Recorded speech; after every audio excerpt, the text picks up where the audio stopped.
ایران، یمن اور فلسطین پر مسلط کی جانے والی اس جنگ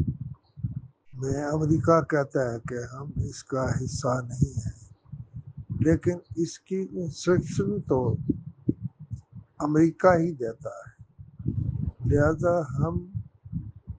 امریکہ کو غیر جانبدار نہیں سمجھ سکتے۔ پاکستان نے انڈیا کے مقابلے میں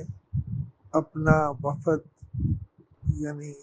بھٹو صاحب کے نواسے کی قیادت میں بھیج رکھا ہے، لیکن ہماری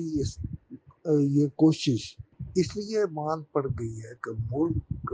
سے باہر مسلمانوں میں ایک بڑا سانحہ رونما ہو رہا ہے اور ہم اس سے الگ کچھ نہیں کر سکیں گے، لیکن اس کے باوجود ہماری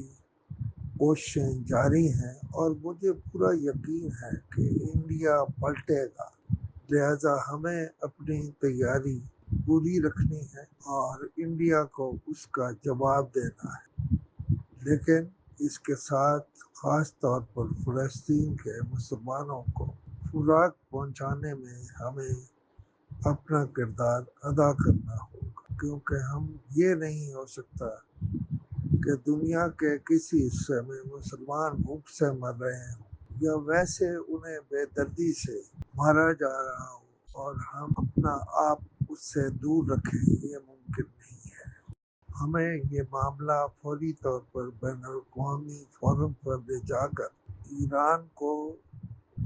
اس میں ریلیف دلانے کی پوری کوشش کرنی چاہیے۔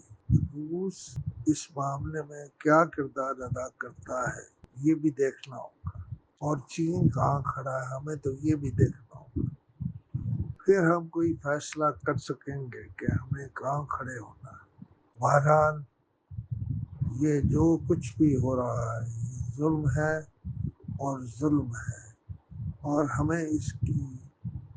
صرف مذمت ہی نہیں کرنی، یہ بھی سوچنا ہے کہ ہم انہیں اس مصیبت سے کیسے نکال سکتے ہیں۔ میں سمجھتا ہوں ایران کو سب سے زیادہ جس بات پر توجہ کرنا ہے وہ یہ ہے کہ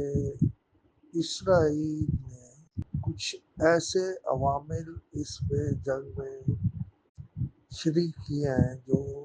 ایران کے اندر بیٹھ کر ایران کی مخالفت کر رہے ہیں، لہٰذا سب سے پہلی توجہ تو اسی بات پر